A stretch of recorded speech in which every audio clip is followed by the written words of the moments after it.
Bonjour, le saviez-vous que Nimrod, ou roi Narmé, est un personnage de la Bible? En Kikongo, nommé Nekongo, Uduma Ngo, roi soleil, il y est présenté comme le premier héros postérieur au déluge, un chasseur réputé et le fondateur du premier royaume et de plusieurs villes en Mésopotamie. Les historiens et archéologues contemporains s'accordent à dire que les Mésopotamiens sont à l'origine du premier système d'écriture créé vers 3200 avenue Jésus-Christ. Celui-ci évolua pour donner naissance à l'écriture cunéiforme. Nombreux sont encore endormis par la mythologie Congo, en affirmant que Congo Diantotla a existé avant la Mésopotamie. Soyons sérieux utilisant notre logique, et comparons les dates de deux histoires, commençant par la civilisation depuis la Mésopotamie. La civilisation mésopotamienne s'est développée à partir de 3500 avant Jésus-Christ.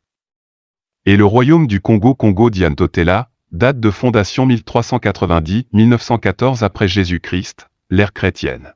Donc vous constatez bien, si vous avez encore votre logique, entre ces deux histoires Mésopotamie et Congo Diantotla, la plus ancienne de deux, est l'histoire de la Mésopotamie. Comparée au Congo Diantotla, en vérité Congo n'est pas un peuple, mais plutôt la première culture civilisatrice de l'humanité de l'époque fondée par le premier dompteur de léopards. Tout le continent devenu Afrique partage la même histoire antique, il est important de nous retrouver tous sur l'historicité Congo-léopard depuis la Mésopotamie.